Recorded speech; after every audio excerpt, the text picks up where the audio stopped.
Olá pessoal, tudo bem? Meu nome é Gabriel Bini e sou fundador do Estúdio Granve Medicina. Hoje nós vamos resolver uma questão sobre modelos de produção, com uma questão do Enem. Diz o seguinte: Enem. Outro importante método de racionalização do trabalho industrial foi concebido graças aos estudos desenvolvidos pelo engenheiro norte-americano Frederick Winslow Taylor. Uma das preocupações fundamentais era conceber meios para que a capacidade produtiva dos homens e das máquinas atingisse seu patamar máximo. Para tanto, ele acreditava que estudos científicos minuciosos deveriam combater os problemas que impediam o incremento da produção. Dessa forma, o Taylor queria aumentar a sua capacidade produtiva, queria aumentar a sua produção, através de um método racional. O comando diz o seguinte: o Taylorismo apresentou-se como um importante modelo produtivo ainda no início do século XX, produzindo transformações na organização da produção e também na organização da vida social. A inovação técnica trazida pelo seu método foi a. Beleza. Então, a gente vai revisar os modelos de produção e vamos começar pelo Taylorismo. O Taylorismo preza pela especialização do trabalho. Dessa forma, cada funcionário é responsável por uma etapa da produção. A etapa que ele tem maior afinidade, a etapa que ele tem uma maior habilidade. Cada trabalhador é responsável por uma etapa de produção e as atividades são cronometradas. Dessa forma, o funcionário tem que fazer a sua atividade em um determinado período de tempo para que a empresa tenha lucro. Então, o Taylorismo tem duas características.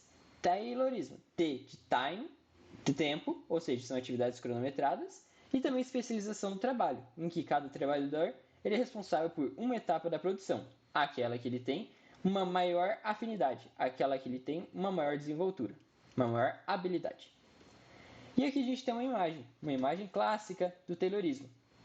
Cada funcionário é responsável por uma etapa da produção e tem uma cronometragem do tempo. Fordismo. O Fordismo continua com a especialização do trabalho. Dessa forma, cada funcionário é responsável por uma etapa da produção.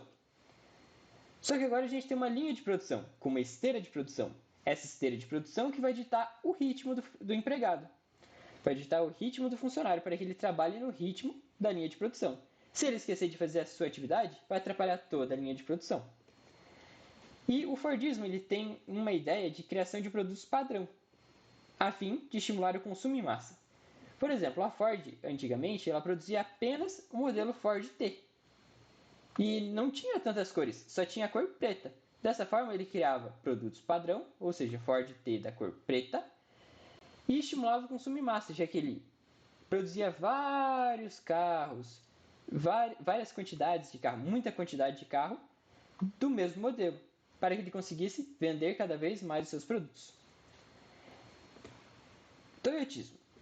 O toyotismo tem uma produção de peças em locais diferentes do mundo, ou seja, uma peça produzida no Brasil, outra peça produzida no Japão, e o carro é construído na China, por exemplo. E a gente tem uma flexibilização da produção, uma produção através do just-in-time, uma produção conforme a demanda.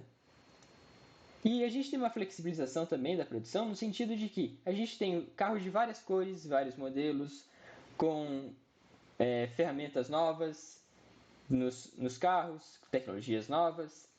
E é um modelo que rege atualmente o mercado. Já que se eu for em uma concessionária hoje, muitas vezes eu vou ter que pedir o carro para o carro ser fabricado, ou melhor, o carro já foi fabricado, só que para ele ser transportado até a minha concessionária. Eu não tenho o carro no momento. Ou seja, eu vou pedir o carro para que ele venha da fábrica e eu possa comprar. Just in time, produção conforme a demanda. Se eu tenho muita demanda, eu tenho uma grande produção. Se eu tenho uma demanda pequena, eu tenho uma produção pequena, para evitar que tenha muito estoque. E aqui a gente tem uma imagem que mostra o toyotismo. O toyotismo que, através da globalização, permite a interligação de diversas partes do mundo. Como eu disse, uma peça pode ser produzida no Japão, uma peça no Brasil, e elas vão ser enviadas para ser construído o carro na Índia, na China, onde a mão de obra é mais barata. E agora a gente tem o volvismo. O volvismo é caracterizado por produção de equipamentos, de produtos de elevado custo financeiro. A mão de obra é extremamente qualificada. Os empregados têm graduação, pós-graduação, mestrado, doutorado e são PhDs. Eles são muito qualificados e a mão de obra também é um pouquinho mais cara. O Volvismo ele aplica uma tecnologia a mais recente, a melhor tecnologia que tem em seus produtos. Por exemplo, aqui a gente tem um carro da Volvo, que é da onde que surgiu esse nome Volvismo, que tem uma tela grande, vários botões aqui no volante, uma telinha aqui para ver a velocidade, ou seja, tecnologia de primeira. Agora vamos resolver a questão. Então ele quer sobre o Taylorismo. O Taylorismo apresentou-se como um importante modelo produtivo ainda no início do século XX, produzindo transformações na organização da produção e também na organização da vida social. A inovação técnica trazida pelo método foi, letra A. Então, qual método? Taylorismo. Letra A. Utilização de estoques mínimos em plantas industriais de pequeno porte. Incorreto. Por quê? Porque a utilização de estoques mínimos, ela segue o modelo do just in time, ou seja, do toyotismo, em que a gente tem uma produção conforme a demanda, evitando que tenha estoques, ou seja, estoques mínimos. Letra B. Cronometragem e controle rigoroso do trabalho para evitar desperdícios. Gostei. Porque como a gente viu, o Taylorismo, ele tem dois princípios. O time, que é o tempo, cronometragem do tempo, e também uma especialização, bem como um controle rigoroso do trabalho. Então, letra B correta. Letra C. Produção orientada pela demanda enxuta, atendendo a específicos nichos do mercado. Incorreto. Demanda enxuta não tem nada a ver, não. Seria relacionado ao toyotismo e ao volvismo. O toyotismo porque a gente tem uma produção orientada pela demanda. E também ao volvismo porque tem determinados nichos de mercado. Letra D. Flexibilização da hierarquia no interior da fábrica para estreitar a relação entre os empregados.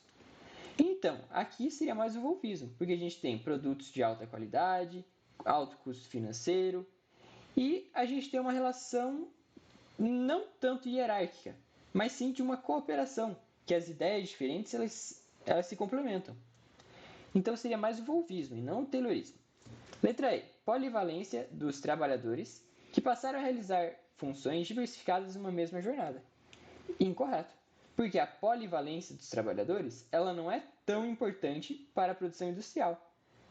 De acordo com o Taylor, com o Ford, de acordo com o volvismo e também com o toyotismo, o ideal é ter uma especialização da atividade para que a gente consiga produzir muito mais em um tempo menor e tendo grandes lucros. Dessa forma, a alternativa correta é a letra B. Espero que tenham gostado. Qualquer dúvida, deixem aqui nos comentários. E deixem um like, por favor. Obrigado!